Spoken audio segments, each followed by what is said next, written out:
Kamal-Tyre, the honourable member for Sarnia-Lambton. Thank you, Mr. Speaker. Mr. Speaker, it's unbelievable to me that the government House Leader got up and is worried about charter rights and freedoms when this government's violated every single charter right there is. Freedom of expression with C11 and C63, the mobility rights of millions of Canadians, life and security of the person. I could go on and on. And then she says she's concerned to make sure there's separation with the RCMP. When has the RCMP been separated from this government? In the We Charity scandal, when the Prime Minister took an action that benefited him, his wife, and his brother and his mother, which is against 119(1) of the Criminal Code. What about SNC-Lavalin? When did they start taking action? 4 years after the event? So how can she look herself in the mirror and not see the problem on that side? Yeah. The Honourable Government House Leader. Mr. Speaker, I'm very concerned about some of the allegations that the member opposite made, and I'm worried that she's spending a lot of time in internet conspiracy theories as opposed to in reality. But what this House is doing... Order, order. With all the seriousness of this debate, I would ask honourable members to keep their comments to themselves and participate in the questions and comments portion of our debate. That's why it is here. People stand and ask questions. So I appreciate the question that was just asked, and I allow the same latitude to the Honourable Government House Leader to ask that question.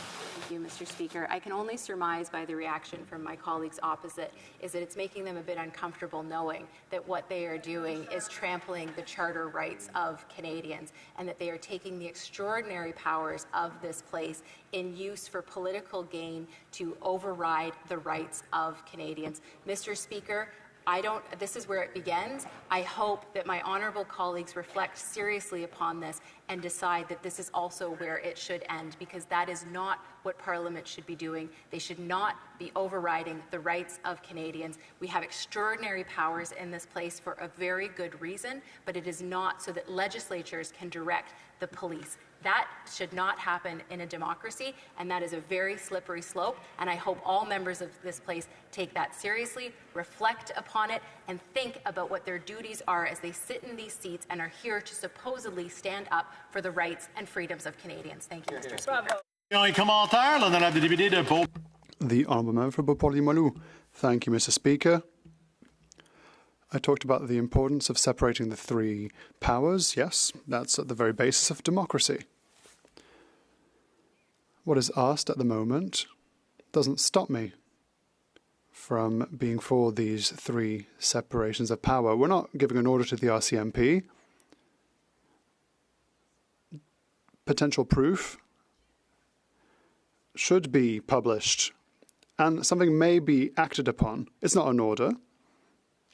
If it was an order, it would go beyond our order, our jurisdiction. We're giving potential proof.